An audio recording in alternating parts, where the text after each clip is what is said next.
The irony is not lost on me that I am posting an apology video right after I uploaded a failure video. But we're going to turn this into a teachable moment. And do you want to know how? I'm going to deconstruct an apology for you, because I think in today's day and age, we undervalue apologies, not just as the person receiving them, but as the person giving them.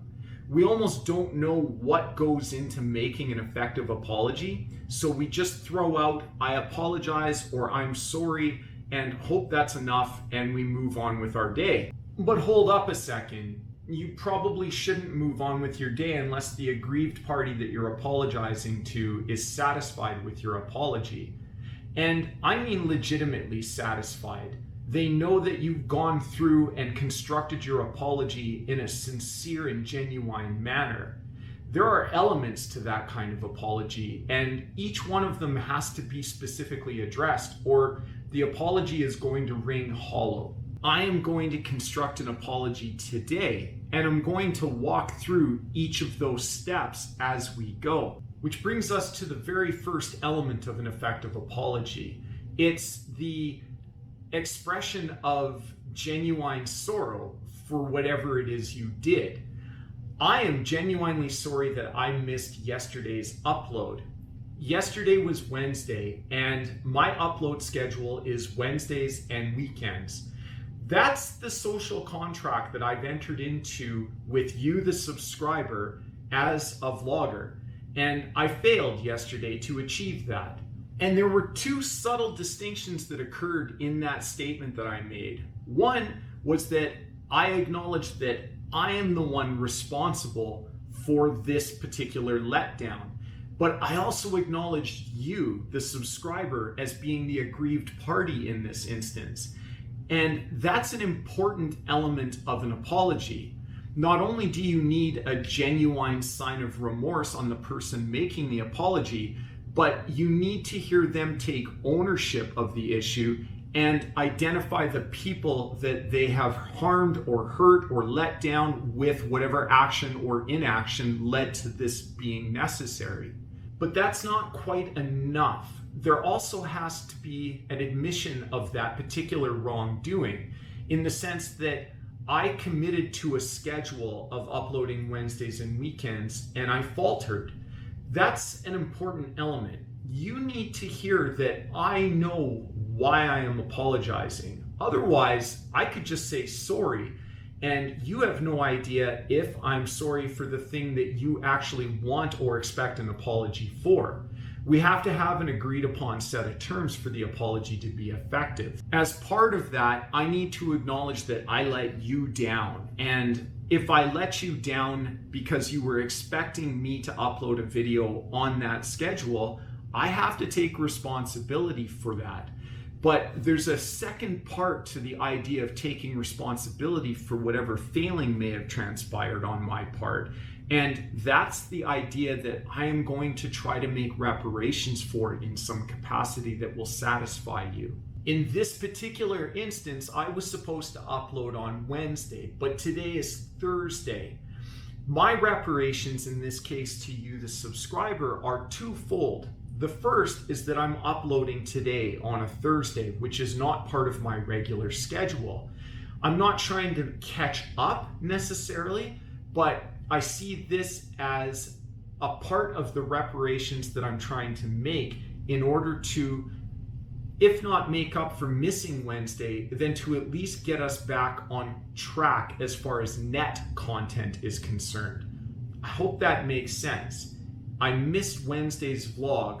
I'm posting Thursday to make up for the gap that I created, not necessarily to make up for missing Wednesday.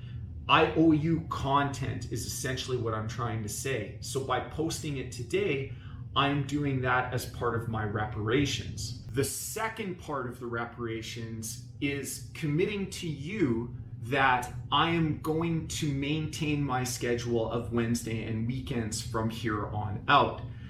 I should have committed to that in the first place, but obviously I faltered, and because I faltered, I need to acknowledge that you might not have faith in me anymore to maintain the schedule that I set out for myself.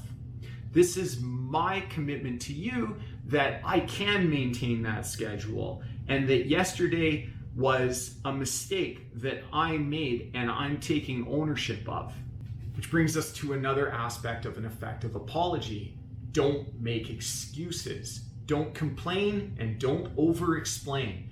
Everybody knows that there are all sorts of excuses that can be made when we make a mistake. But the person apologizing generally is making excuses to make themselves feel better, or worse, to make it about them, to make them seem like the victim. They are not the victim in this. The other person is. And that's important.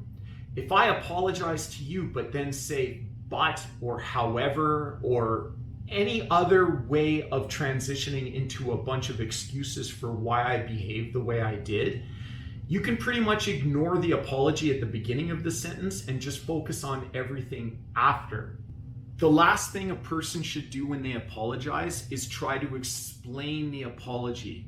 Or, more to the point, explain the behaviors that led to needing the apology. Nobody wants to hear a bunch of excuses packaged as an apology. So in my case, I have no excuse for why I missed yesterday's vlog. The upload should have happened and I failed. It's that simple. Now, you might actually want to ask some questions as to why I didn't upload yesterday, and that's totally fair. If you turned this into an interrogation, there would be some onus on me to explain myself. If that is the case, and you did have questions for me as to why I didn't upload yesterday, if you wanted to know what the basis of that failing was, then you would certainly be able to ask those questions, and I would answer them to the best of my ability. But I have to be careful not to let that turn into an excuse parade where I just trot out excuse after excuse because you've opened this door by asking me why I didn't do what I said I was going to do. Basically, I need to answer your questions specifically and not use it as an opportunity to introduce a bunch of other information. There's something to a well-constructed apology that allows people to move forward. The people that have been offended or the hurt or aggrieved party can recognize, even intuitively, what a good apology should entail. Any type of apology that falters or fails on any one of these elements is always going to create a sense of mistrust or resentment. So you definitely need to put some thought into your apology before you make it. And that shouldn't be too much to ask. After all, I made the mistake. And if I can't think my way through an effective apology, am I actually sorry? So just to be clear, I am apologizing to you, the subscribers. And I am apologizing for missing my upload schedule yesterday. I won't do that again. I will commit to the schedule that I have set forth, and I'm creating this vlog today as a means of making up for missing yesterday's vlog. That might have seemed rehearsed, but it actually wasn't. I've been thinking about missing yesterday's upload all day today, and I was just going to redo yesterday's video today. Instead, I felt like apologizing to my subscribers, but also articulating what an effective apology looks like might be of benefit to all of us.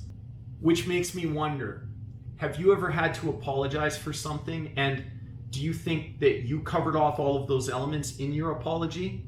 Or has anybody ever apologized to you, and now that you think back on it, they either did or didn't cover off those elements? And how does that make you feel about the apology that you offered or the apology that you received? I just feel that when a person gets let down, or even a group of people get let down, they shouldn't get let down by the apology as well.